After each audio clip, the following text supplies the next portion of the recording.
ശബരിമല സ്വർണ്ണക്കൊള്ളയിൽ ചെന്നൈ കേന്ദ്രീകരിച്ച് പ്രത്യേക സംഘത്തിന് അന്വേഷണം തുടരുകയാണ്.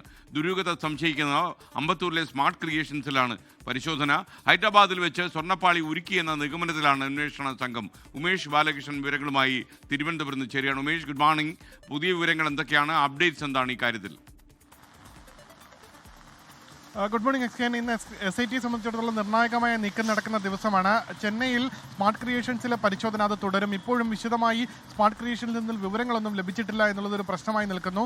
അതേസമയം നേരത്തെ 98-ൽ സ്വർണം പൂശിയ ചെന്നൈയിലെ ഈ ജ്വല്ലറിയിൽ ഇന്ന് നേരിട്ടെത്തി SIT സംഘം തെളിവെടുക്കും. അവിടെ എത്തി മുൻ രേഖകളടക്കം പരിശോധിക്കാൻ കഴിയുമോ എന്നുള്ളതാണ് പരിശോധിക്കുന്നത്. കാരണം ഇപ്പോഴും ദേവസ്വം ബോർഡിൻ്റെ കയ്യിൽ പോലും 98-ൽ എത്രത്തോളമാണ് ഈ സ്വർണം പൂശിയത് എന്നുള്ള കാര്യത്തിൽ എപ്പോഴും സ്വർണം കവർ ചെയ്തത് എന്നുള്ള കാര്യത്തിൽ എപ്പോഴും ഒരു വ്യക്തത ലഭിച്ചിട്ടില്ല.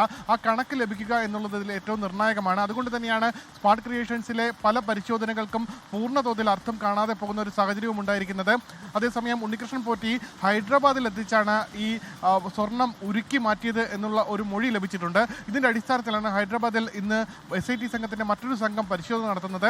അവിടെ എത്തി ഇതുമായി ബന്ധപ്പെട്ട് വലിയ വിവരങ്ങൾ ശേഖരിക്കും. അതാണ് ഈ കേസിലെ ഏറ്റവും നിർണായകമാകാൻ പോകുന്ന കാര്യവും. കാരണം സ്വർണ്ണക്കൊള്ള നടത്തി അത് എന്ത് ചെയ്തു എന്നുള്ളതിന് ഇപ്പോഴും കൃത്യമായ മറുപടി നൽകാൻ പോലീസിനോ SITക്കോ കഴിഞ്ഞിട്ടില്ല, വിജിലൻസിനും കഴിഞ്ഞിട്ടില്ല. ആ സാഹചര്യത്തിൽ ഇന്നത്തെ പരിശോധന ഏറ്റവും നിർണായകമാകും. അതേസമയം ഉണ്ണികൃഷ്ണൻ പോറ്റി അടക്കമുള്ളവരെ ഇപ്പോഴും പോലീസ് കസ്റ്റഡിയിൽ എടുക്കുകയോ ചോദ്യം ചെയ്യുകയോ ചെയ്തിട്ടില്ല. ആദ്യഘട്ടത്തിൽ ഈ പരിശോധനകൾ ശാസ്ത്രീയ തെളിവുകളടക്കം ശേഖരിച്ച് മുന്നോട്ട് പോകാം. രണ്ടാം ഘട്ടത്തിൽ ഉണ്ണികൃഷ്ണൻ പോറ്റി അടക്കമുള്ളവരെ ചോദ്യം ചെയ്ത് മൊഴി രേഖപ്പെടുത്തി മൂന്നാം ഘട്ടത്തിലായിരിക്കും ഒരുപക്ഷെ അറസ്റ്റ് ഉൾപ്പെടെയുള്ള നടപടിക്രമങ്ങളിലേക്ക് കടക്കാൻ സാധ്യത. SKN. ലോകത്തെവിടെയായാലും ഏത് സമയത്തും 24 വാർത്തകളും ഓഗ്മെന്റഡ് റിയാലിറ്റി പാക്കേജുകളും എക്സ്പ്ലെയിനറുകളും വിശദമായി കാണാൻ ഞങ്ങളുടെ യൂട്യൂബ് ചാനൽ നിങ്ങൾക്ക് സബ്സ്ക്രൈബ് ചെയ്യാം.